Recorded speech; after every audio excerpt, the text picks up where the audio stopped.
Ambassador Elena Vasquez stood in the pristine corridors of the Galactic Council Station, her black diplomatic uniform a stark contrast to the flowing robes and exotic forms of the alien delegates around her. After 3 years representing Earth in this cosmic political theater, she had grown accustomed to being the outsider. Humanity was still the newest member of the Galactic Council, admitted only after proving they possessed faster-than-light travel and weren't completely barbaric by galactic standards. The emergency session had been called with unprecedented urgency. Elena's neural implant buzzed with incoming data as she reviewed the crisis briefing. The Zalani Republic, a peaceful confederation of 3-star systems, was under siege by the Korthak swarm. The insectoid raiders had emerged from the galactic rim like a plague, consuming everything in their path. Elena entered the vast council chamber where representatives from 47 different species gathered in a circular amphitheater. The air hummed with translation devices working overtime to convert the cacophony of alien languages into something resembling coherent discussion. At the center, Supreme Chancellor Thexol of the Etherian Collective called for order with a resonant harmonic that made Elena's bones vibrate. Honored delegates, Thexol's voice carried the weight of millennia of diplomatic tradition. We face an unprecedented crisis. The Korthak swarm has overwhelmed the Zalani Republic's defenses. Their bioships consume everything. Planets, stations, even asteroids, leaving nothing but empty space in their wake. The holographic display at the chamber's center showed the grim reality. 3-star systems that had once housed billions of Zalani now showed only the scattered debris of destroyed worlds. The swarm's massive biovessels, each the size of a small moon, moved through space like cosmic locusts. Elena watched as delegate after delegate rose to speak. The crystalline hegemony offered to provide advanced shielding technology, but admitted their defenses had proven inadequate against similar swarms in the past. The tentacled philosophers of Zerion proposed diplomatic contact, suggesting the swarm might be reasoned with despite consuming 2 previous diplomatic envoys. The Machine Intelligence Collective calculated probability matrices that showed less than a 12% chance of stopping the swarm with conventional methods. "What of military action?" demanded General Korvash of the Reptilian Alliance, his scarred hide gleaming under the chamber's artificial light.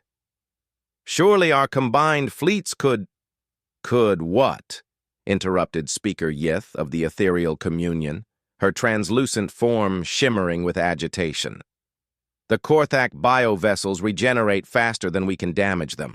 Our weapons are designed for civilized warfare against shields and armor, not against living ships that adapt to every attack." Elena listened to hours of circular debate. The galactic community had grown soft over the millennia, their conflicts resolved through economic sanctions, diplomatic pressure, and occasionally limited police actions against pirates or rebels. None of them had faced an existential threat like the Korthak swarm, which showed no interest in negotiation, trade, or any form of civilized interaction. "Perhaps," suggested Ambassador Flith of the Merchant Union, his multiple eyes blinking in sequence, "we should consider evacuation protocols, save what populations we can from the affected sectors, and abandon entire star systems to these parasites." Korvash's roar echoed through the chamber. "How long before they consume the entire galaxy?" Elena finally stood, her movement drawing curious glances from the assembled delegates. Humans were known for their unpredictability, but they were also considered barely civilized by galactic standards. Earth's military capabilities were viewed as primitive, but crude, their diplomatic corps inexperienced, their entire species too young and rash to contribute meaningfully to such a serious crisis. "Honored Chancellor," Elena's voice cut through the babble of translator static, "Earth requests permission to address this crisis." The chamber fell silent. Thexol's crystalline features shifted in what Elena had learned was the Etherian equivalent of surprise. Ambassador Vasquez, while Earth's willingness to assist is appreciated, this situation requires resources and capabilities far beyond what your young species possesses. A ripple of what Elena's implant translated as polite laughter passed through the assembly.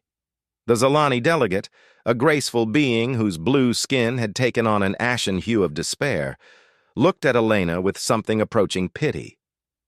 Humans have been part of this council for only 3 standard years, added Speaker Yith. Your largest warship masses less than 50,000 tons. A single Korthak biovessel outmasses your entire fleet by several orders of magnitude. Elena smiled, an expression that made several nearby delegates shift uncomfortably. Human facial expressions often confused other species, but there was something about this particular smile that seemed different. Honored delegates, I think there's been a fundamental misunderstanding about how humanity approaches problems. She activated her personal hologram projector, displaying Earth's location in relation to the Korthak swarm's current position. You're correct that our fleet is small and our technology limited by your standards, but you're operating under the assumption that we would meet this threat according to your established protocols. What other way is there? Demanded Flith, his compound eyes focusing on Elena with newfound interest. The human way, Elena replied simply. Chancellor Thexol, with your permission, I would like to transmit Earth's proposed response to the Korthak threat. The Chancellor's harmonic tone carried notes of curiosity and condescension. Very well, Ambassador, though I fear your species' enthusiasm exceeds your capabilities. Elena's neural implant connected to the Council's communication array, uploading a compressed data packet that had been prepared by Earth's Defense Council.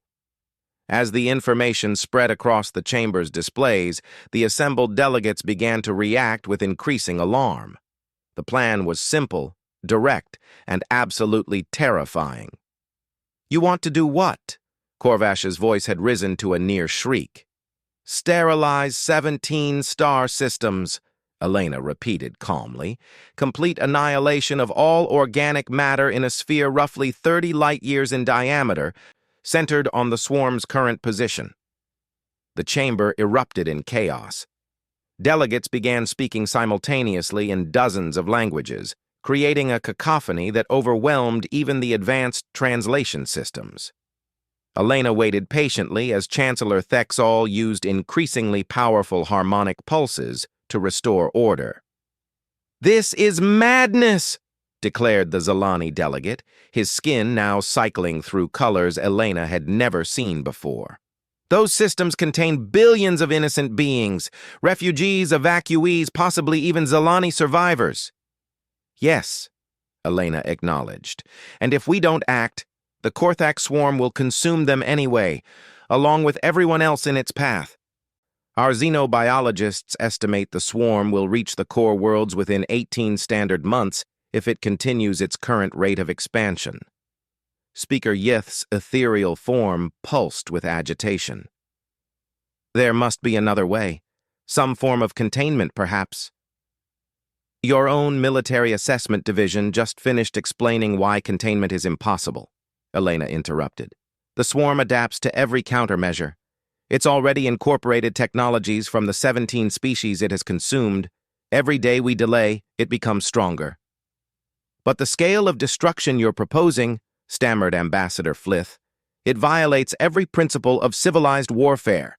The Galactic Accords specifically prohibit. The Galactic Accords were written for conflicts between rational actors, Elena said. The Korthak swarm isn't interested in following your rules. It's a plague, and sometimes the only way to stop a plague is to burn it out completely. Chancellor Thexol's harmonic voice carried undertones Elena had never heard before. Ambassador, even if such an action were ethically permissible, your species lacks the technological capability to sterilize even a single star system, let alone 17. Elena's smile returned, and this time even more delegates shifted uncomfortably. That's where you're wrong, Chancellor. Earth may be technologically primitive by your standards, but we've been very good at finding efficient ways to kill things since before we left our home planet. She uploaded another data file, this one containing technical specifications that made several delegates gasp audibly. Project Godkiller was developed during our first nuclear age, then refined during our expansion into space. We've never had occasion to use it, but the protocols have been maintained and updated. Relativistic kinetic bombardment, whispered the Machine Intelligence Collective's representative, its optical sensors glowing brighter as it processed the data. You intend to accelerate asteroids to near-light speed and use them as projectiles. Not just asteroids, Elena corrected. We've identified suitable mass sources in 17 different systems along the swarm's projected path. Each impact will release energy equivalent to several stellar explosions, but in a concentrated, directed manner that won't damage neighboring systems. The chamber had fallen completely silent. Elena could see the delegates struggling to process what humanity was proposing. In their experience, warfare was a precise, surgical affair. Military actions were carefully calibrated to achieve specific political goals with minimal collateral damage. The idea of simply obliterating everything in a massive volume of space was so far outside their experience that they couldn't even properly categorize it. The moral implications alone, began the tentacled philosopher delegate, its tentacles writhing in distress. The loss of life would be less than the loss of life if the swarm continues unchecked, Elena said flatly.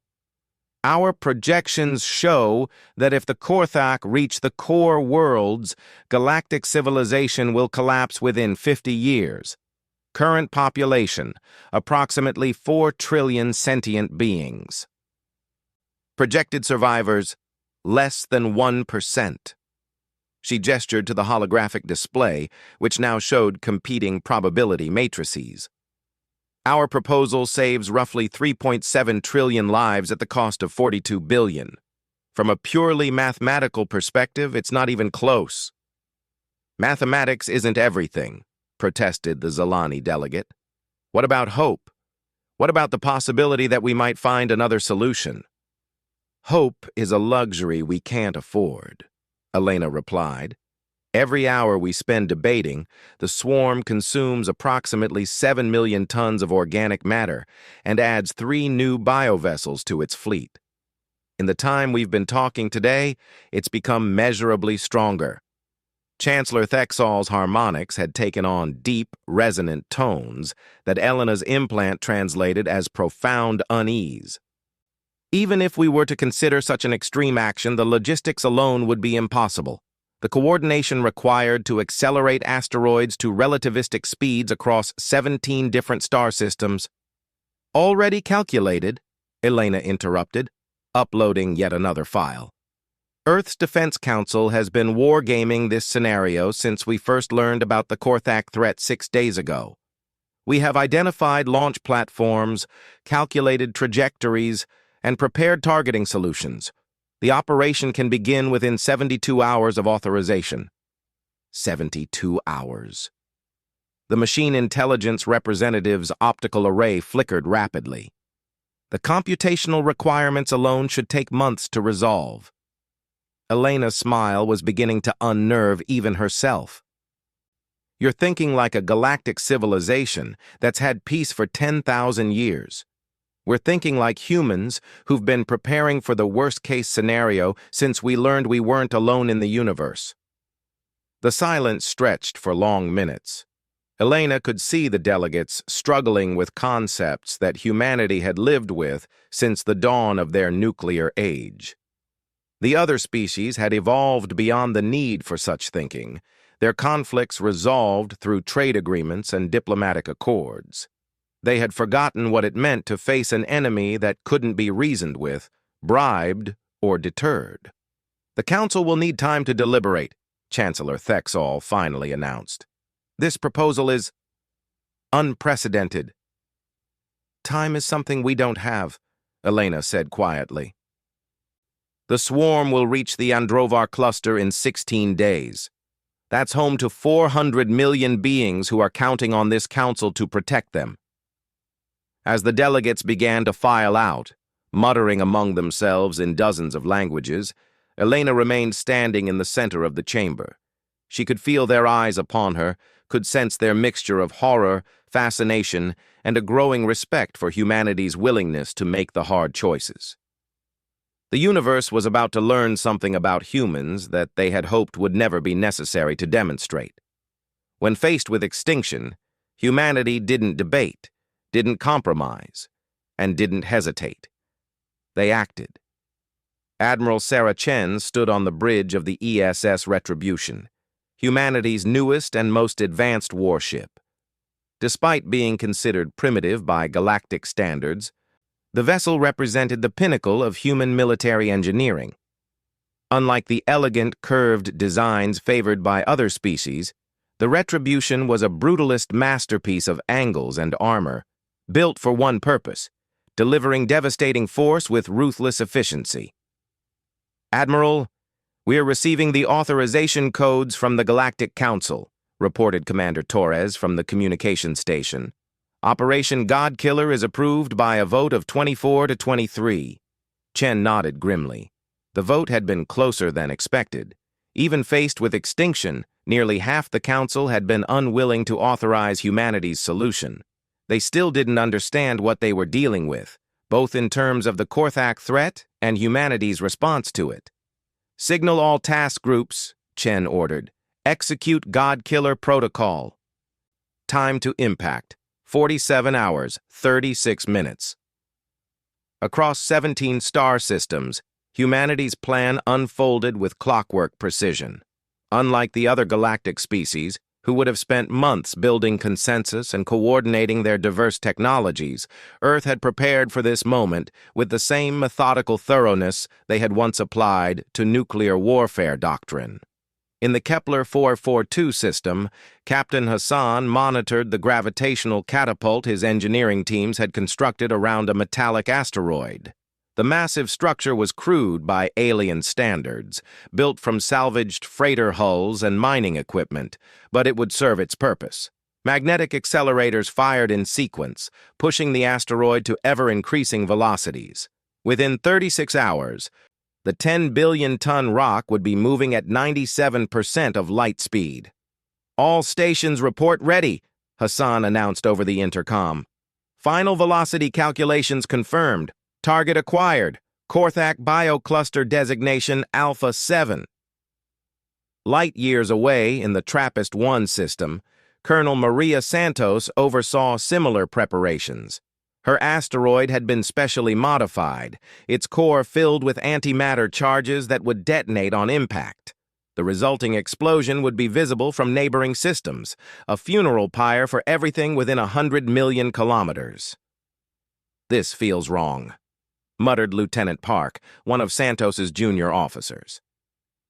"We're about to wipe out entire planets."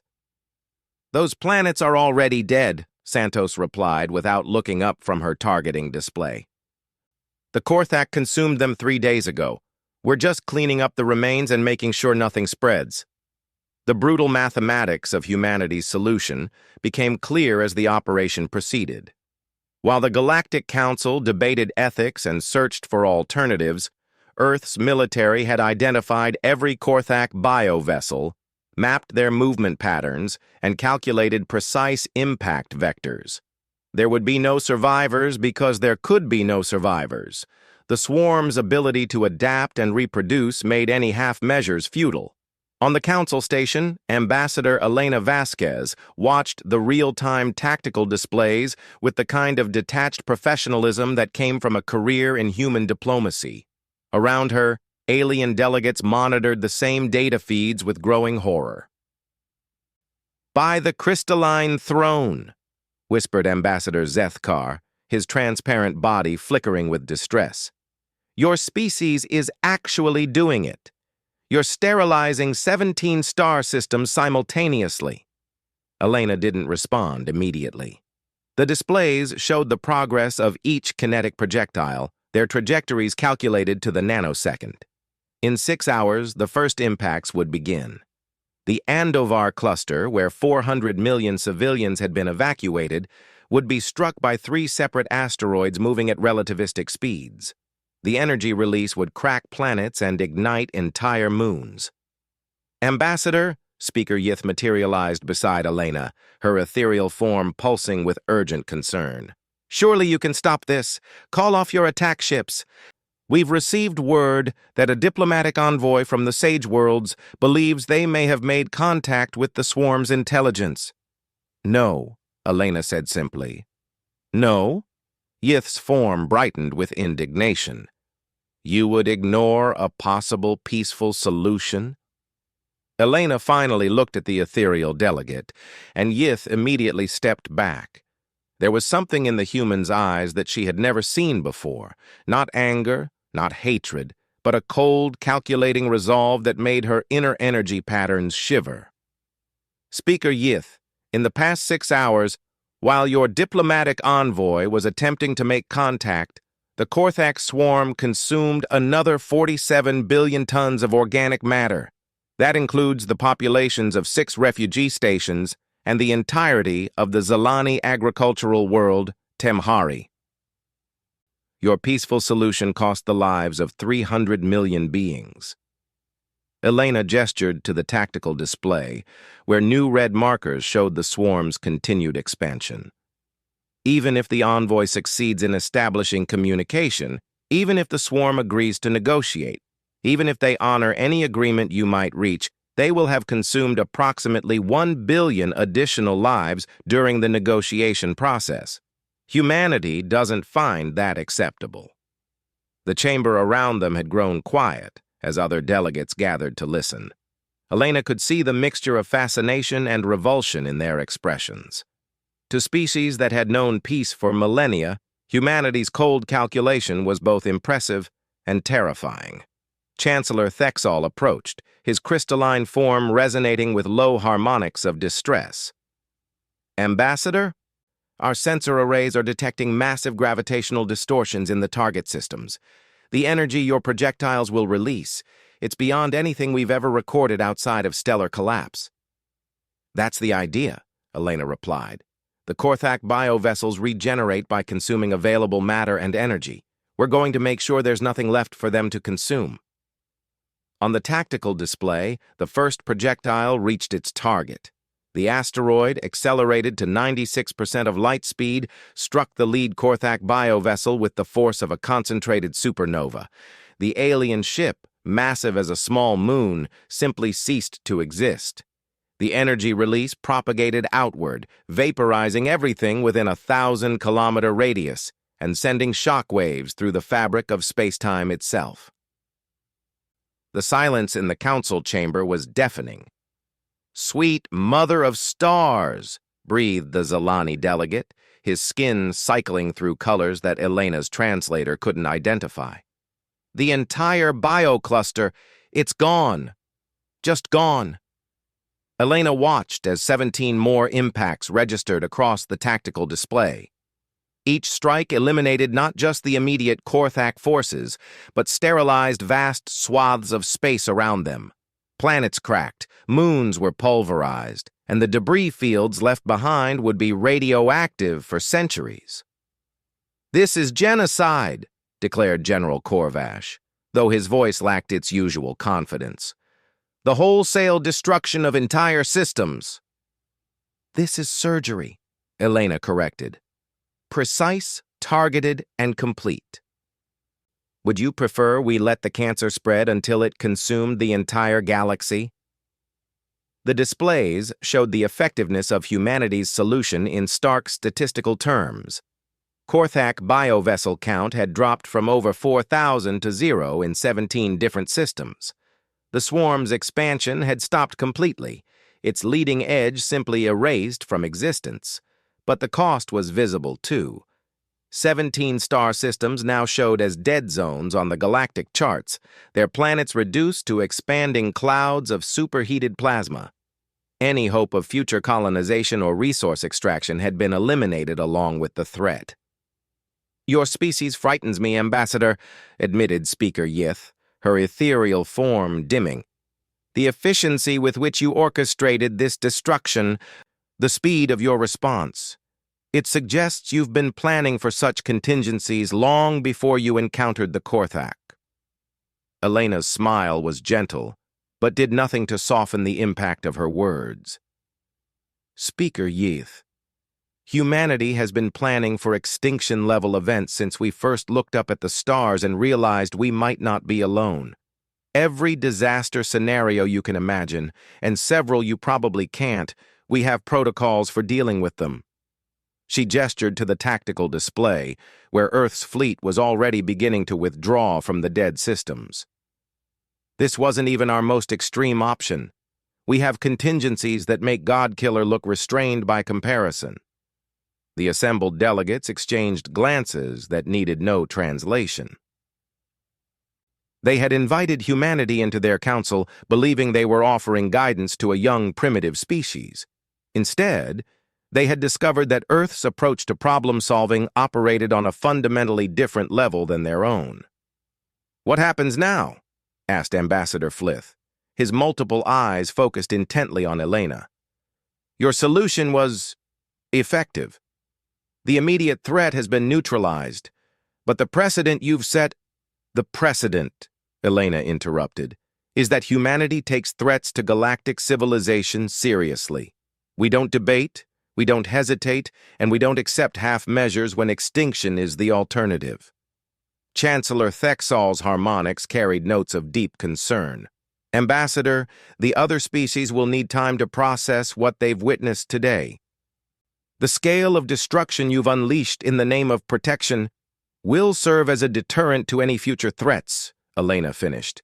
"The next existential danger that emerges will think twice before challenging a galaxy protected by humanity." As the immediate crisis ended, reports began flowing in from across the affected regions. Refugee fleets that had been fleeing the Korthak advance were safe. Trade routes that had been severed by the swarm's expansion were reopening. The galactic economy, which had been teetering on the edge of collapse, stabilized within hours. But the psychological impact was deeper than the strategic victory. Every species in the Council now understood that humanity approached warfare with a fundamentally different mindset. They didn't seek to defeat their enemies. They sought to completely erase them from existence.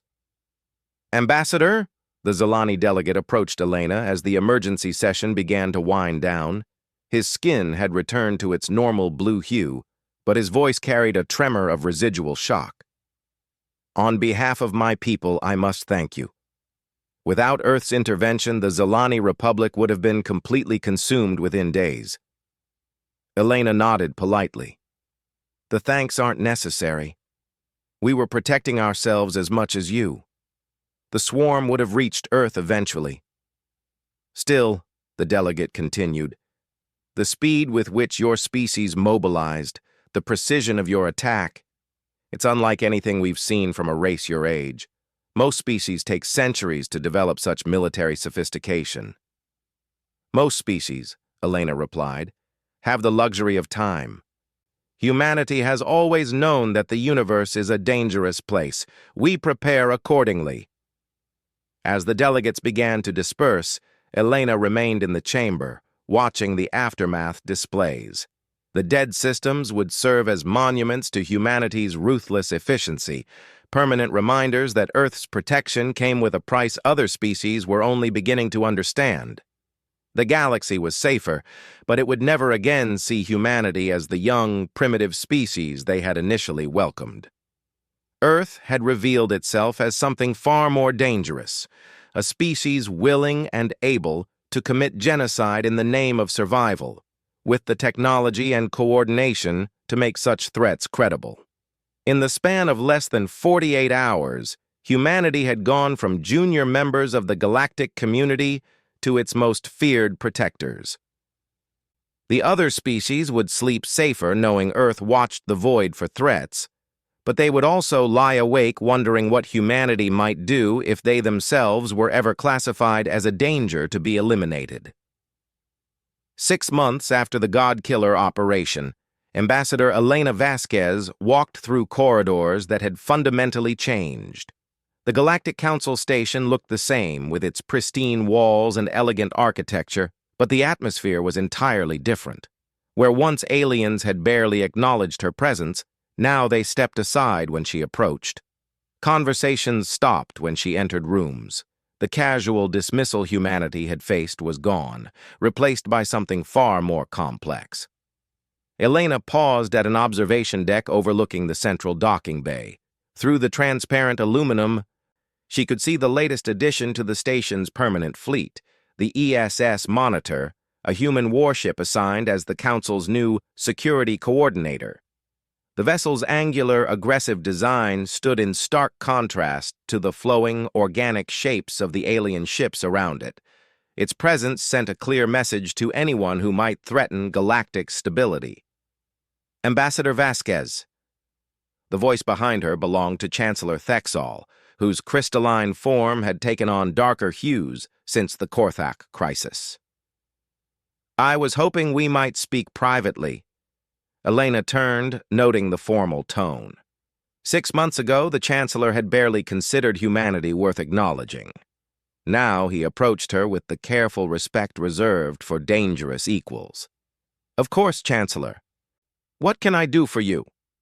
Thexol activated a privacy field around them, his harmonics carrying undertones Elena had learned to recognize as deep concern. "There have been developments since the Korthak incident. Other species have begun approaching Earth directly, bypassing the Council entirely for security matters." Elena nodded. The reports had been flowing in steadily. The Merchant Union had requested human escorts for their trade convoys. The Crystalline Hegemony had asked for joint defense planning sessions. Even the proud Reptilian Alliance had quietly inquired about purchasing human weapon systems. The Ethereal Communion has formally requested that humanity establish a permanent military base in their territory, Thexol continued. Speaker Yith believes your presence would deter future threats to their civilian populations. "And this concerns you how?" Elena asked, though she already knew the answer. "It concerns me because the balance of power in this galaxy has shifted dramatically. For 10,000 years, the Council has maintained peace through diplomacy, economic pressure, and carefully calibrated responses to conflicts. Now, every species looks to humanity first when faced with any serious threat."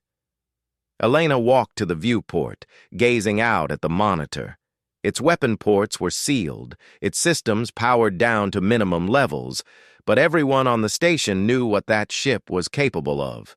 More importantly, they knew it represented just a tiny fraction of humanity's actual military capability. "Chancellor, the old system failed when faced with an existential threat. The Korthak swarm would have consumed this entire galaxy while you were still debating response protocols." "Perhaps," Thexol admitted, his harmonics taking on bitter notes. "But the cure may prove more dangerous than the disease. Do you understand what your species has become in the eyes of the galaxy?" Elena turned back to face the alien leader. "Enlighten me." "You've become the galaxy's executioner," Thexol said bluntly. "Every species now knows that humanity is willing and able to commit complete genocide if you deem it necessary. That knowledge has fundamentally altered how they interact with each other and with you."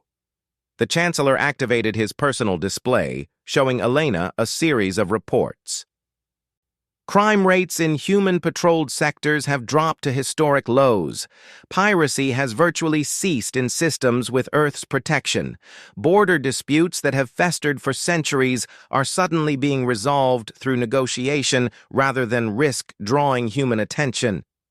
"Sounds like the galaxy is more peaceful than it's been in generations," Elena observed. "Yes, but at what cost?"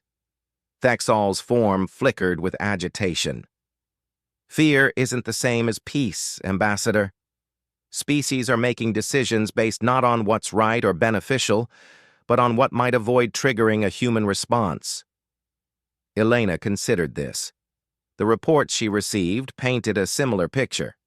Humanity's reputation for ruthless efficiency had indeed created a deterrent effect that went far beyond what they had intended. The galaxy had learned that Earth didn't make empty threats, didn't accept half measures, and didn't hesitate when they identified a problem that needed solving. "There's something else," Thexol continued. "We've detected unusual activity in several fringe systems. Species that were previously peaceful are suddenly investing heavily in military technologies. The Sage Worlds have begun constructing what appear to be fortress stations. Even the Pacifist Alliance has started developing weapons systems." "They're afraid of us," Elena said. It wasn't a question. Terrified might be more accurate. They're preparing for the possibility that humanity might one day decide they represent a threat that needs to be eliminated. Elena walked back to the viewport, processing this information. In the 6 months since Godkiller, humanity had received dozens of intelligence reports about species secretly developing countermeasures to human military doctrine. None of them would be effective. Earth's strategic planners had already wargamed most of the scenarios. But the fact that peaceful civilizations were preparing for war showed how dramatically the galaxy had changed. "There's been another development," Thexol said quietly. "The Vilethak Imperium has requested an audience with Earth's leadership. They've remained isolated in the galactic rim for over 5,000 years, but your display against the Korthak has apparently gotten their attention." Elena's neural implant immediately pulled up what little information was available about the Velthak, an ancient warrior culture that had withdrawn from galactic affairs after a series of devastating conflicts. Their technology was supposedly more advanced than anything in the current council, and their military capabilities were entirely unknown. "What do they want?" Elena asked. "Unknown. But their message was unusual. They referred to humanity as kindred spirits and expressed interest in establishing formal relations with a species that understands the necessity of absolute victory." Elena felt a chill run down her spine. The idea that Earth's actions might have attracted the attention of an ancient warrior race was troubling on multiple levels. Humanity had revealed their capacity for ruthless action, and apparently, others who thought the same way had taken notice. "Chancellor, I appreciate you sharing this information with me. But I need to ask, are you requesting that humanity moderate our approach to galactic security?" Thexol's harmonics carried complex overtones that Elena's translator struggled to parse. "I'm not sure I'm in a position to request anything from humanity anymore, Ambassador. That's rather the point." Elena understood. In 6 months, Earth had gone from being the newest, most primitive member of the Council to being its de facto military commander, not through political maneuvering or economic pressure, but through the simple demonstration that they were willing to do what others could not. "The other species want protection," Elena said. "They want to know that someone is watching for threats, someone who won't hesitate when action is necessary. That's what we provide." "At the cost of their independence," Thexol replied. "Every major decision now considers the human position first. Species that once debated for months before reaching consensus now look to Earth for guidance on military matters, resource allocation, even diplomatic disputes." Elena activated her own personal display, showing recent council voting records. The pattern was clear. On matters of galactic security, humanity's position had become the default position. Other species might debate details, but they inevitably aligned with Earth's strategic assessment. "Perhaps that's for the best," Elena said. "The galaxy is more stable now than it's been in centuries. Trade is flowing, conflicts are being resolved peacefully, and everyone sleeps better knowing that existential threats will be dealt with quickly and permanently." "But at what cost to galactic democracy?" Thexol pressed. When one species has such overwhelming influence, when their approach to problem-solving is so fundamentally different from everyone else's, the entire character of our civilization changes. Elena was quiet for a long moment, considering the Chancellor's words. Earth hadn't sought galactic dominance, but they had achieved it through the simple act of being willing to make hard choices. The other species weren't angry about humanity's influence. They were relieved to have someone else making the difficult decisions they couldn't bring themselves to make. "Chancellor, let me ask you something," Elena said finally. "If another threat like the Korthak emerged tomorrow, what would the Council do? Would you debate for weeks while planets burned? Would you search for diplomatic solutions with a force that can't be reasoned with? Would you accept limited responses that might contain the threat, but not eliminate it?" Thexol's harmonics fell silent for several seconds. When he spoke again, his tone carried the weight of uncomfortable truth. "We would do what we have always done. We would look to humanity to provide the solution we couldn't implement ourselves." "Then you have your answer," Elena said. "The galaxy hasn't changed because humanity forced it to change. It's changed because you needed us to be what you couldn't be." As if summoned by their conversation, Elena's neural implant chimed with an incoming priority message. The alert codes indicated it was from Earth's Defense Council, marked with the highest security classifications. Elena scanned the message, her expression remaining neutral despite the significance of its contents. Long-range sensors had detected something new emerging from the galactic void. A massive artificial construct of unknown origin, larger than anything previously recorded. Initial analysis suggested it was heading toward inhabited systems at a significant fraction of light speed. "Chancellor," Elena said, closing the message display, "I'm afraid I need to cut our conversation short. There's a situation developing that requires immediate attention." Thexol's crystalline form brightened with alarm. "Another threat?" "Potentially. Earth's analysis teams are still gathering data, but preliminary reports suggest we may be dealing with something unprecedented." Elena began walking toward the corridor, her pace measured but urgent. "I'll need to convene an emergency session of the Council's Security Committee." "Of course," Thexol said, falling into step beside her. "What are humanity's initial recommendations?" Elena paused, noting the phrasing. 6 months ago, the Chancellor would have asked what the Council should do.